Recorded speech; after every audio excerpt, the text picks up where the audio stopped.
ಮಾತ್ರ ಮಹಿಮೆ ಪಡಲಿ. ವೇಳೆಯಲ್ಲಿ 91ನೇ ಕೀರ್ತನೆ ಹೇಳಿದ ಪ್ರಕಾರವಾಗಿ ഇരുಳಲ್ಲಿ ಭಯ ಹುಟ್ಟಿಸುವ ಯಾವುದಕ್ಕೂ, ಹಗಲಲ್ಲಿ ಹಾರಿ ಬರುವ ಬಾಣಕ್ಕೂ, ಕತ್ತಲೆಯಲ್ಲಿ ಸಂಚರಿಸುವ ವಿಪತ್ತಿಗೂ, ಹಾನಿಕರವಾದ ಮಧ್ಯಾಹ್ನದ ಕೇಡಿಗೂ ಅಂಜಕಾರಣವಿಲ್ಲ. ನಿನ್ನ ಮಗ್ಗುಲಲ್ಲಿ 1000 ಜನರು, ನಿನ್ನ ಬಲಗಡೆಯಲ್ಲಿ 10,000 ಜನರು ಸತ್ತು ಬಿದ್ದರೂ ನಿನಗೇನು ತಟ್ಟುವುದಿಲ್ಲ ಅಂತ ದೇವ್ರ ವಾರ್ತೆ ಹೇಳ್ತದೆ.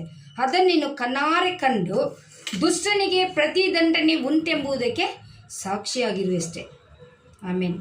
ಯೆಹೋವನೇ ನನ್ನ ಶರಣನು, ಪರಾತ್ಪರರಲ್ಲಿ ನಿವಾಸ ಮಾಡಿಕೊಂಡಿಯಲ್ಲ, ಯಾವ ಕೇಡು ನಿನಗೆ ಸಂಭವಿಸದು, ಉಪದ್ರವವು ನಿನ್ನ ಗೂಡಾರದ ಸಮೀಪಕ್ಕೆ ಬಾರದು. ನೀನು ಹೋಗುವಾಗಲೆಲ್ಲ ನಿನ್ನನ್ನು ಕಾಯುವುದಕ್ಕೆ ಆತ ನಿನ್ನ ವಿಷಯವಾಗಿ ತನ್ನ ದೂತರಿಗೆ ಅಪ್ಪಣೆ ಕೊಡುವನು. ನಿನ್ನ ಕಾಲು ಕಲ್ಲಿಗೆ ತಗಲದಂತೆ ಅವರು ನಿನ್ನನ್ನು ಕೈಗಳಲ್ಲಿ ಎತ್ತಿಕೊಳ್ಳುವರು. ಆಮೇನ್. ಸಿಂಹಗಳ ಮೇಲೆ ನಡೆಯುವಿ, ಪ್ರಾಯದ ಸಿಂಹವನ್ನು ಘಟಸರ್ಪವನ್ನು ತುಳಿದು ಬಿಡುವಿ. ಅವನು ನನ್ನಲ್ಲಿ ಆಸಕ್ತನಾಗಿರೋದ್ರಿಂದ ಅವನನ್ನು ರಕ್ಷಿಸುವೆನು. ಸಿಂಹದ ಮೇಲೂ ಸರ್ಪದ ಮೇಲೂ ಅಂತ ಆ ರೀತಿಯಾದಂತಹ ಸೈತಾನನು, ಘಟಸರ್ಪ ಎಂಬ ಸೈತಾನನು ನಮಗೆ ವಿರೋಧವಾಗಿ ನಮ್ಮ ಕಣ್ಣು ಕಾಣದಂತೆ ನಮ್ಮ ನುಂಗಿಬಿಡಬೇಕು ಅಂತ ಬಂದ್ರೇನೋ ದೇವರು ನಮ್ಮನ್ನು ಕಾಯುವ ದೇವರಾಗಿದ್ದಾರೆ.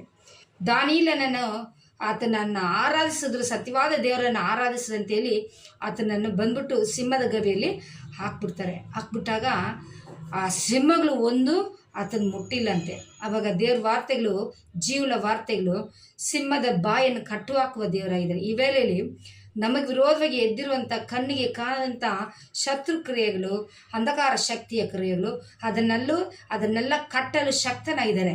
ಅದಕ್ಕೆ ನೀವೇನು ಮಾಡಬೇಕು? ದೇವರನ್ನೇ ಆರಾಧನೆ ಮಾಡ್ತಾ ಇರಿ, ದೇವರನ್ನೇ ಸ್ತುತಿಸ್ತಾ ಇರಿ, ದೇವ್ರ ವಾರ್ತೆಗಳನ್ನು ಧ್ಯಾನಿಸ್ತಾ ಇರಿ. ಎಡಕ್ಕಾಗಲಿ ಬಲಕ್ಕಾಗಲಿ ಹೋಗ್ಬೇಡಿ. ಸೈತಾನು ಹಲವಾರು ರೀತಿ ಹೊಂಚಾಗ್ತಾನೆ. ಮನುಷ್ಯ ಮೂಲಕವಾಗಿ ನಮಗೆ ಇತ್ತಲ್ಲದಂಥ ಮಾತುಗಳಾಗಲಿ, ನಮ್ಮನ್ನು ಕಿವಿಗೆ ಹಾಕ್ಬಿಟ್ಟು ನಮ್ಮನ್ನು ಆತನಿಂದ ಬೇರ್ಪಡಿಸುವಂಥ ಮಾರ್ಗಗಳು ಒಲಸಂಚಾಗಿ ಒಂದಿನಲ್ಲ ನಾವು ಪರಿಶುದ್ಧವಾಗಿ ಇರದಂತೆ ನಮ್ಮನ್ನು ಹಲವಾರು ರೀತಿಯಲ್ಲಿ ಶೋಧನೆಗಳು ಬರುತ್ತೆ. ಆದ್ರೂ ನಾವು ದೃಢವಾಗಿ ಏಸಪ್ಪ ನಿಂತಾಗ ನಮಗೆ ಬರುವಂಥ ಕೇಡು ಗಣಾಂತಗಳಿಂದ ನಮ್ಮನ್ನು ತಪ್ಪಿಸುವಲು ಶಕ್ತನಾಗಿದ್ದಾನೆ. ಆಮೇಲೆ ಪ್ರೈಸ್ ದಿ ಲಾರ್ಡ್. ನೀನು ಹೋಗುವಾಗಲೆಲ್ಲ ನಿನ್ನನ್ನು ಕಾಯುವಕ್ಕೆ ಆತನ ನಿನ್ನ ವಿಷಯವಾಗಿ ತನ್ನ ದೂತರಿಗೆ ಅಪ್ಪಣೆ ಕೊಡ್ತಾನೆ. ಈ ವೇಳೆಯಲ್ಲಿ ಎಷ್ಟೋ ಜನ ನಾವು ಏನು ಮಾಡ್ತೀರಿ?